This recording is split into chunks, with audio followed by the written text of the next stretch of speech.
नाज़रीन अस्सलामु अलैकुम वरहमतुल्लाहि वबरकातुहू। मैं हूँ आपका मेज़बान अंसार अज़ीज़ नदवी और आप मेरे साथ फ़िक्र ख़बर का ख़ुसूसी प्रोग्राम सदाए हिरा देख रहे हैं।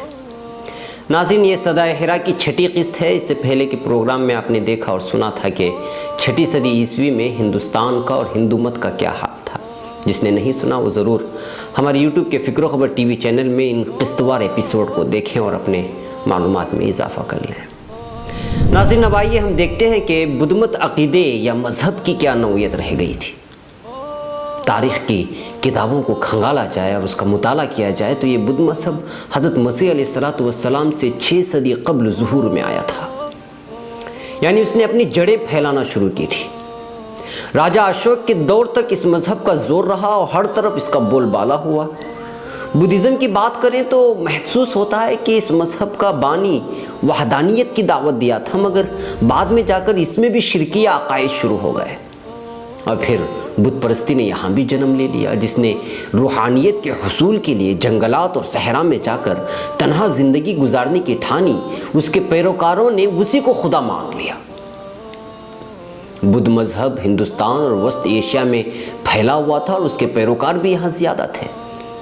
पंडित जवाहरलाल नेहरू की तसनीफ़ डिस्कवरी ऑफ इंडिया में लिखा है कि जब इन लोगों के जुलूस निकलते तो उनके साथ बुत होते और जहां काफिला रुका या पड़ाव डाला वहां गौतम बुद्ध की मूर्ति नस्ब कर दी जाती और देखते ही देखते एक माबद यानी मंदिर तामीर हो जाता और फिर पूजा शुरू हो जाती।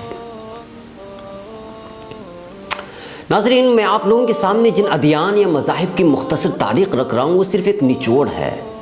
बसूरत दीगर इन अदियान की तारीख़ से किताबें भरी पड़ी हैं। मैं सिर्फ एक जुज़ को छू कर निकल रहा हूँ, क्योंकि इन अदियान की तारीख़ बयान करना मेरा मकसद नहीं, बल्कि मेरा मकसद उन अदियान के मुख्तसर बयान के साथ ये चीज़ आपके सामने रखना है कि बेअसत मोहम्मद सल्लल्लाहु अलैहि वसल्लम से पहले दुनिया का क्या हाल था। दरअसल आपको ये बात मुझे समझाना है, ये बात आप ज़रूर नोट कर लें। अच्छा, अब आइए हम बात करते हैं यूरोपियन ममालिक की, यानी फ्रांस, इटली, जो तहज़ीब याफ्ता कहलाते थे। शहवानियत और बुराइयां ऐसे आम थी इस कौम में जिसकी कोई इंतहा नहीं थी।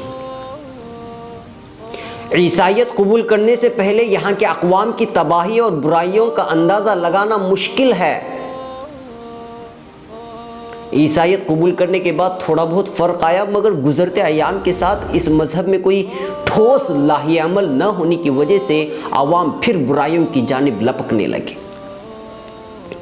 नबी रहमत सल्लल्लाहु अलैहि वसल्लम सीरत की किताब में द मेकिंग ऑफ ह्यूमैनिटी किताब के हवाले से, जिसका मुसन्निफ रॉबर्ट ब्रीफॉल्ट है, लिखा गया है कि 5वीं सदी से लेकर 10वीं सदी तक यूरोप और शिमाली मगरबी एशिया के इलाक़ों में मुशरिकाना तौर तरीक़ और अखलाक़ी व दीनी लिहाज से बड़ी बुराइयाँ और जुल्म ज़्यादतियाँ आम हो गई थीं और ये ख़राबियाँ तदरीजन ज़्यादा सख्त और भयानक होती जा रही थी। वो ममालिक जहाँ तमद्दुन बर्गबार लाया और गुज़िश्ता ज़माने में अपनी इंतहाई तरक्की को पहुँच गया था, जैसे इटली, फ्रांस, वहाँ तबाही, तवाइफुल मुलूकी और मनमानी ज़िंदगी का दौरा हो गया था। इस बीच अगर मैं ईरान का तस्करा करूँ तो ईरान का भी यही हाल था। मौलाना अली मियाँ रहमतुल्लाह अलैह ने अपनी तसनीफ़ इंसानी दुनिया पर उरूज ज़वाल का असर में इस पर तफसीली रोशनी डाली और वहाँ के उस वक्त के हालात को खोल कर बयान किया है। मौलाना अली रहमा लिखते हैं कि मुतमद्दिन दुनिया की दूसरी सबसे बड़ी ताकत रूम के साथ ईरान की थी, लेकिन बदकिस्मती से वो दुश्मन इंसानियत अफराद की सरगर्मियों का पुराना मरकज़ था। वहाँ की अखलाकी बुनियादें ज़माने दराज से मुतज़लज़िल चली आ रही थी।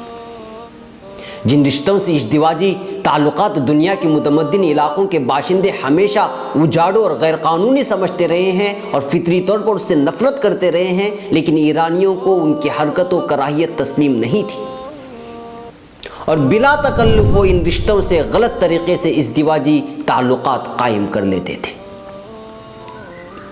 یہاں تک کہ بادشاہ یزیدگر دوم نے اپنی بیٹی کو ہی زوجیت میں رکھا ہوا تھا، پھر قتل کر دیا اس کے بعد۔ ناظرین، اس بات سے اندازہ کیجئے انسانیت کس حد تک گر چکی تھی۔ پروفیسر ارتھن کرسٹن سین کے بیان کے مطابق اس قسم کا رشتہ ایران میں کوئی ناجائز فعل نہیں بلکہ ایک عبادت تھی، جی ہاں ایک عبادت۔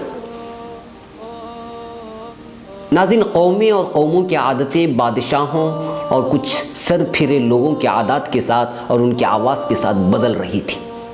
ایران ہی کی بات کریں تو تاریخ طبری کے بیان کے مطابق مزدک بادشاہ، جس کی پیدائش 487 عیسوی درج ہے، اس نے جب عوام کو دعوت دینا شروع کیا تو اس نے تو انتہا کر دی اور تمام عورتوں کو حلال کر دیا اور مال و زن کو آگ، پانی اور چارہ جس طرح استعمال کے لیے ہوتا ہے ویسے عام کر دیا تھا۔ اس اعلان کے بعد تو جیسے ایران شہوت کے آگ میں بھڑک رہا تھا، پورا ایران جنسی انارکی اور شہوانی بحران میں ڈوب گیا۔ بھلا سوچئے، ایسے اعلان کے بعد وہ اوباش اور آوارہ مزاج لوگ جو اسی چکر میں ہوتے ہیں، ان کے ہاتھ کیا مل گیا؟ تو انہوں نے مزدک کے اس اعلان کا استقبال کیا اور پھر مزدک کے حامی اور دستے بازو بن گئے، یعنی چور چوروں کے ساتھ ہو گیا۔ اس اعلان کے شکار عام عوام شہری تھے جو اس بھٹی میں جل رہے تھے۔ اور اب کیا بازار، کیا شہر، کیا گلیاں، کیا کوچے، کہیں بھی ایک معزز شہری کو نگاہیں اٹھا کر چلنا دوبر ہو گیا تھا اور کوئی اس کے خلاف آواز بھی نہیں اٹھا سکتا تھا۔ عام شہری اپنی بیٹی بیوی کو لٹتے ہوئے صرف دیکھ سکتا تھا۔ اس تحریک کا اتنا زور ہوا کہ جو چاہتا جس کے گھر میں چاہتا گھس آتا اور مال و زن پر قبضہ کر لیتا۔